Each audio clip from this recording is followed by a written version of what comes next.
No estudo da ponte, nós vamos mostrar alguns cortes sequenciais com algumas estruturas mais evidentes em peças não coradas. No estudo da ponte é muito importante você localizar anatomicamente a parte ventral ou base da ponte e a parte dorsal ou tegmento pontino. A parte ventral é uma parte evolutivamente mais recente, que está relacionada principalmente com fibras motoras que vêm do córtex para o cerebelo e para as regiões dos núcleos motores do tronco e da medula.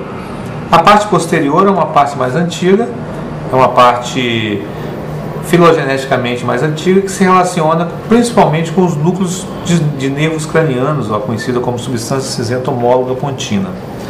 Nesse corte nós podemos observar bem o assoalho do quarto ventrículo. Sempre na linha média, em toda a estrutura do tronco, nós temos colunas motoras, nas porções mais laterais, colunas sensitivas. Nem todos os grupos são evidentes de se observar. Nesse corte, a gente observa, em primeiro lugar, na porção mais lateral, os núcleos que formam a chamada área vestibular. São esses núcleos localizados num plano mais lateralizado, tanto de um lado como do outro. Você observa bem aqui os núcleos vestibulares.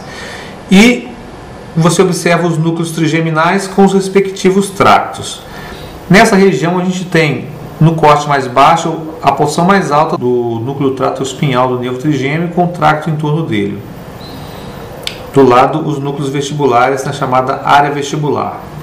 Na linha média, num corte baixo de ponte, chama atenção, primeiro, o núcleo do nervo abducente, o núcleo motor bem na linha média, e num plano mais profundo, o núcleo do nervo facial. Nessa peça, a gente evidencia um fenômeno interessante, que é as fibras do núcleo do facial mergulhando dorsalmente, contornando o núcleo do abducente e se dirigindo ventralmente. Isso aqui é chamado joelho interno do facial, que causa uma elevação, para quem estuda assoalho do ventrículo, conhecido como colículo do facial. Então essa tuberosidade aqui, colículo facial, causada exatamente por essas fibras do facial que contornam o núcleo do abducente. Nós observamos ainda, nesse ponto de transição aqui, algumas fibras em sentido transversal mais baixo, conhecido como corpo trapezoide. Esse corpo trapezoide é constituído de fibras transversais. Essas fibras transversais separam a base do tegmento. Muitas vezes o corpo trapezoide se confunde com um grupo de fibras transversais que pertence à base da ponte.